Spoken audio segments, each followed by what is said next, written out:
वराह अवतार की कहानी भगवान विष्णु का तीसरा अवतार।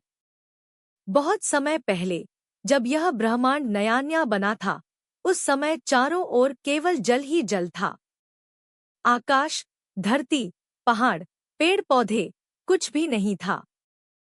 सृष्टि की शुरुआत ही हो रही थी।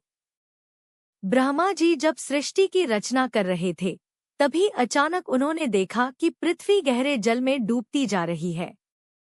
यह देखकर वे घबरा गए। यह कोई सामान्य घटना नहीं थी। दरअसल हिरण्याक्ष नामक एक शक्तिशाली राक्षस ने पृथ्वी को जल के अंदर खींच लिया था।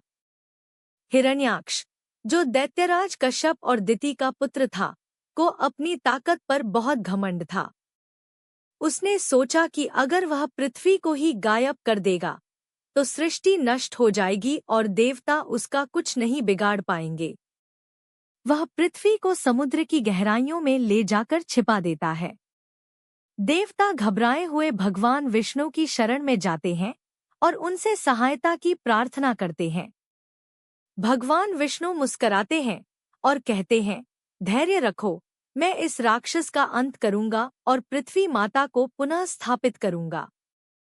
भगवान विष्णु ने तभी एक अद्भुत रूप धारण किया, वराह रूप, यानी एक विशाल सूअर के आकार का रूप।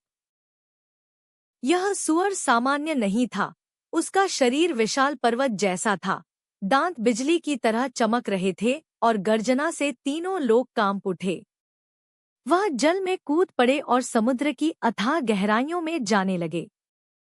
समुद्र की गहराइयों में उन्हें हिरण्याक्ष मिल गया। वहां एक भयानक युद्ध हुआ। भगवान विष्णु के वराह रूप और हिरण्याक्ष के बीच भयंकर संग्राम हुआ। देवता आकाश से देख रहे थे, धरती कांप रही थी, जल उफान मार रहा था। आखिरकार भगवान विष्णु ने अपने तीव्र दांतों से हिरण्याक्ष का वध कर दिया। अब भगवान वराह ने अपने दांतों पर पृथ्वी को उठाया और धीरे धीरे उसे जल से बाहर लाकर सही स्थान पर स्थापित किया। यह एक चमत्कारी दृश्य था। पृथ्वी माता अब मुस्कुरा रही थी। देवताओं ने पुष्पवर्षा की और सारे लोकों में जयकार गूंज उठी। जय श्री विष्णु, जय वराह अवतार। यह अवतार हमें सिखाता है कि जब भी अधर्म बढ़ेगा और कोई दुष्ट सृष्टि को नष्ट करने की कोशिश करेगा, तब भगवान किसी भी रूप में आकर उसकी रक्षा करेंगे। महत्वपूर्ण तथ्य, यह भगवान विष्णु का तीसरा अवतार था। वराह अवतार ने यह सिद्ध किया कि भगवान की शक्ति अमर और असीम है। पृथ्वी को जीवन देने वाला यह अवतार हमें प्रकृति और धर्म की रक्षा का संदेश देता है।